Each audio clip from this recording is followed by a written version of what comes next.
Hey guys, it's Tia, and today we're going to talk a bit about shot lists.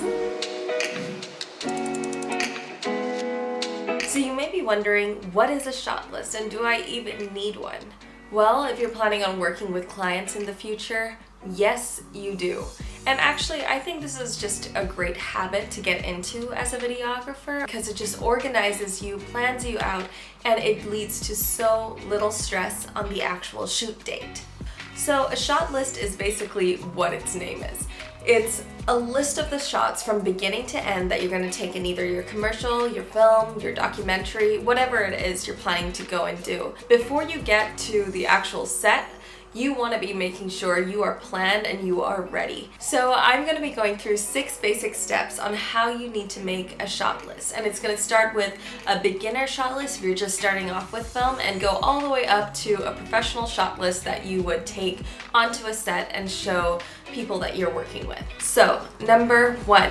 When you're making a shot list, you need to think of your aim and goal for your video. So if you're thinking of making a product ad, what is the aim and goal? It's probably to sell the product, I hope. If you're making a promo video, for example, and you're planning to sell a restaurant and what they do, pick one key featured dish that they make or a couple key featured dishes that they want to showcase in the video. What is that goal that you're trying to accomplish? What is the aim of your video and what are you trying to sell? I always recommend creating a storyboard for whatever video or film you're creating just because you have a good idea of the beginning, the middle, and the end. Once you have your storyboard, you really need to just break down that board and think, okay, how am I going to plan it out in my shots? How am I going to film this and bring this idea to life? How are you going to convey a message to your audience? Number 2, start wide and narrow in. Now, this may sound counterintuitive, but you need to think of your film or your video as one big thing and break it down into scenes almost. Let's take the restaurant example. You might want to get the preparation phase, the cooking phase, and the final completed dish phase. Think of it as steps. Once you have your scene, what are the steps that get you to the end point of that scene? Number 3. Now, I would consider this an extremely important part of your shoot, and that is to go to your location. Go to the location you are filming. Go and get familiar with the space. Once you understand the different things you're working with, maybe props, maybe things you can shoot through, it makes your video far more engaging and you can really plan how you want to take those shots. I always advise taking photos of the types of shots you want to get. Once you have a photo of, okay, this is the angle or the shot that I want to get, it's much easier to get in that mind frame and you've already kind of practiced. If you don't have access to the location or physically going there, try and get someone to take a video or a bunch of photos so you can still get an idea of what's around and how you could possibly make that space interactive. Number 4, planning your shot. This talks about how many types of shots you want to get. You need to think about your shot size. Are you taking something wide?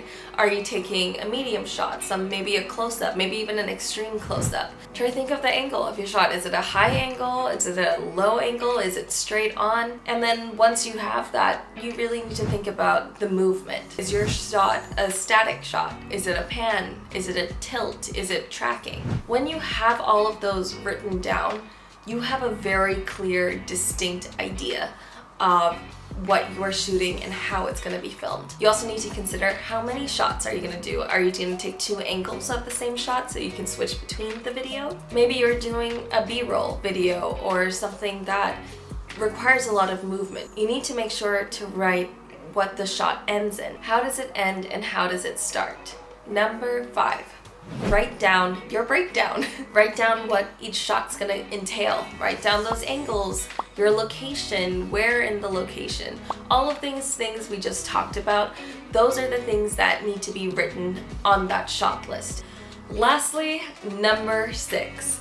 And this is more for professional videography. It's not if you're doing a video at home or something, but I would recommend you get into the habit of this if you're planning to work with clients or a larger production, and that is formalizing your shot list. Now I'm going to clip in a really good template of what your shot list could possibly look like. So this is a really great chart that clearly showcases all your shots. It shows your scene number, it shows your shot, whether your shot is interior or exterior, what type of shot is it, like the framing of it, is it a wide shot, is it a close-up, all of that. Your camera angle, your camera movement. You can add in your audio if you're going to have a voiceover in it, or maybe sound effects that you want to write in, your subject, and a description of your shot. So if you did step number 5, you basically have all of this. This is just a way to formalize it and make it more clear for you when you go onto the set, or when you're showing it to people who might be assistant cameras for you, just so they have an idea of exactly what they're filming as well. It's easy to find exactly where you are and what you're shooting when. As a videographer, it's great to get into the habit of doing this. Now, this doesn't mean you have to stick always exactly to your shot list. I mean, as a creative, you may just get an amazing idea when you're on set.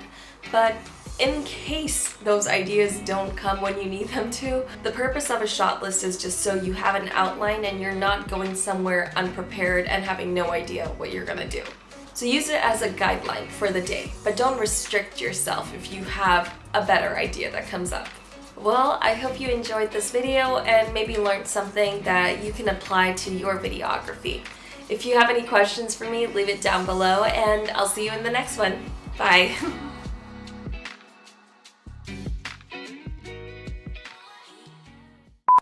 Once you have your story bread,